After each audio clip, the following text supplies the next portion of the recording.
Welcome, welcome. And this is your reading. Be open-minded po, hindi po halos lahat makaresonate.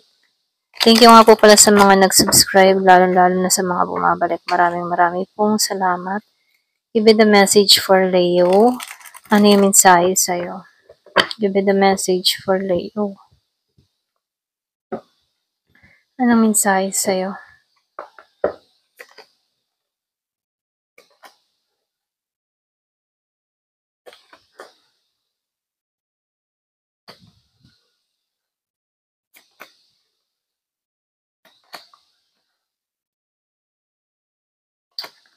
Yung ba sa inyo nakikita ko dito, single mother, single father. Masalimuot yung iyong pinagdaanan sa buhay. Ito yung nakikita ko ha.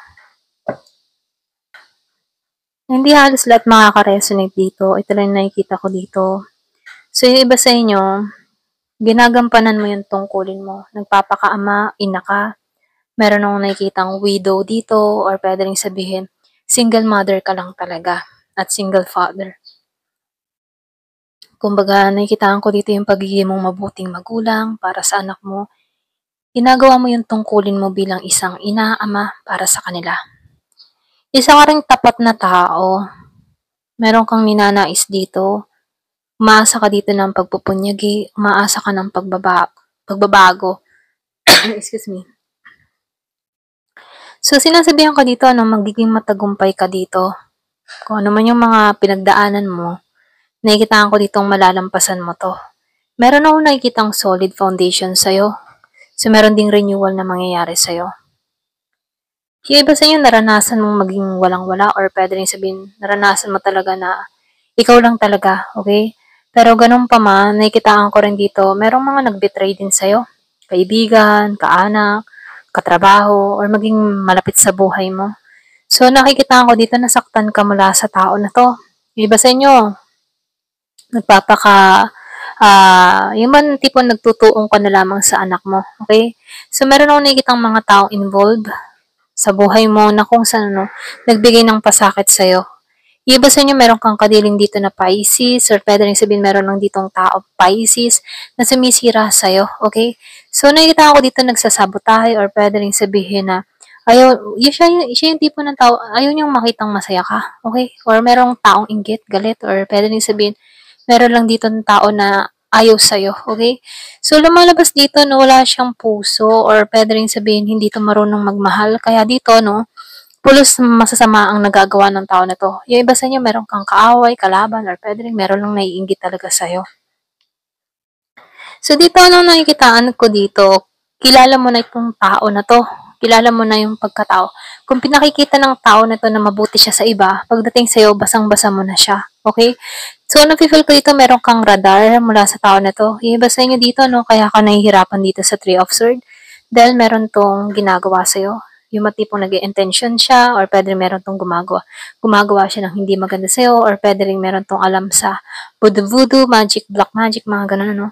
Kasi dito, nakikitaan ko dito na yung iba sa inyo kaya ka nasaktan, nagsasacrifice ka ngayon dahil dito sa tao na to. Pero ganun pa man, kahit nararanasan mo tong pain, tong sakit, nararamdaman mo, hindi ka papatinag dito, okay? Kasi andito ka sa Empress energy. Alam mo kung ano yung ikabubuti mo at nasisense mo tong tao na to.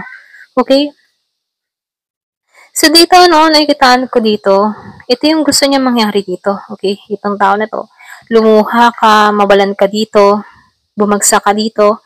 So dito, itong tao na to, kapag pagkaharap mo, mabuti siya, pero ito yung gusto niyang mangyari. So nakita ko dito, nasaktan ka na dito. Pero ganun pa man, alam mo na to, okay? So meron ka ditong mga ginagawa, protection, or pwede rin sabihin, meron ditong tumutulong sa'yo para mapaglabanan to.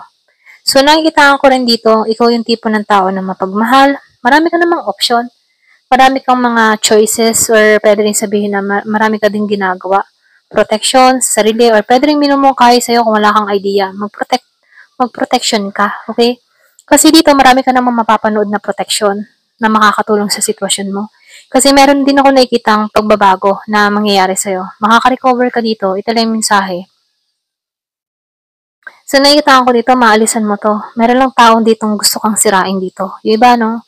Hindi maiwasan na meron nagagalit kahit wala kang ginagawa. Yung iba sa inyo, pwedeng public figure ka or pwede rin likas lang talaga na matagumpay kang tao na gusto kang pabagsakin dito. Ayan. So, ganun pa mga nakikitaan ko dito, makaka-recover ka dito. Yung iba sa inyo, widow. Hiwalay ka sa yung tipong namatayan ka ng asawa. Okay, ito lang yung nakikita ko. Ayan. So, tingnan natin dito ano pa yung naghihintay sa'yo.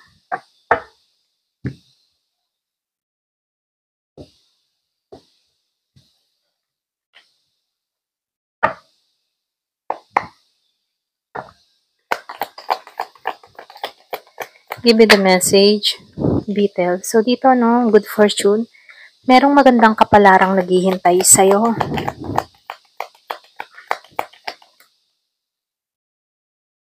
So, matapang ka.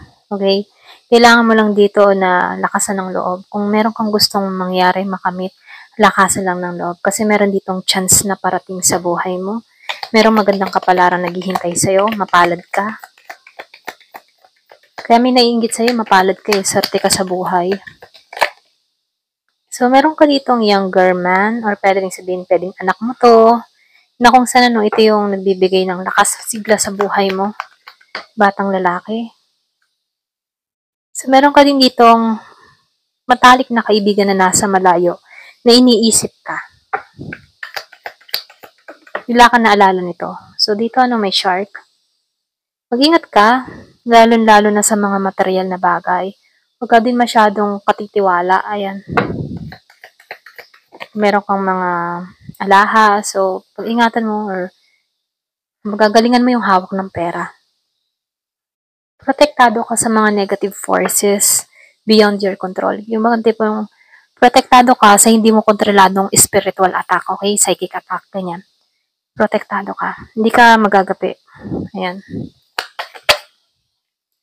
So, nakikitaan ko dito, bagong bahay, bagong pakipagsapalaran, bagong pag-uugali, yung parating sa buhay mo.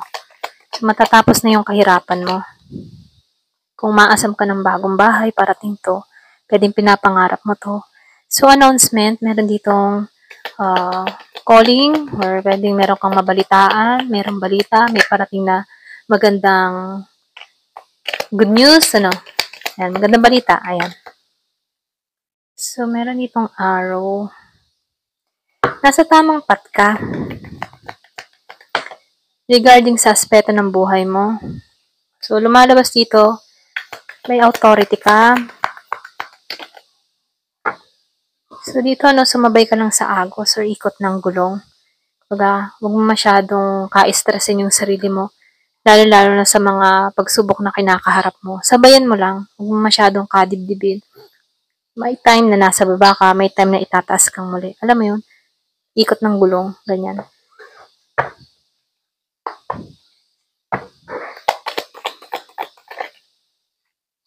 Protektado ka ng guardian angel mo, okay? Kaya, magdasal ka na magdasal. Likas lang talaga na merong naiinggit sa'yo. Pero hindi yan magtatagumpay. Mapalad ka, swerte ka. At yun ang tatandaan mo, okay? Isipin mo din lahat ng anumang masamang intention sa'yo, hindi to tatalab sa'yo kasi protektado ka. So, meron ditong dog protection from the powerful friends. So, meron dito nag-iingat, nagpo-protekta sa'yo. So, strong emotion ka din and passionate. Matatag ka, matapang ka. Itong mga overcome na to, ito'y matatapos na. Okay? Ma-overcome mo to. Lahat ng mga hadlang na to. Itong mga gumagawa ng masasama sa'yo, matatapos to. So, may excitement na parating sa buhay mo. Oh, di ba? Meron two faces. Meron ditong dalawang muka. Meron ditong kontrabida sa buhay mo. Ayan, pwedeng malapit din to sa yung lugar. Pwedeng malapit din sa trabaho, katrabaho, kapitbahay, mga ganun. So, meron ditong patas na lalaki na parating sa buhay mo. Ayan. Ito lang yung nakikita ko. Thank you for watching. Love and peace.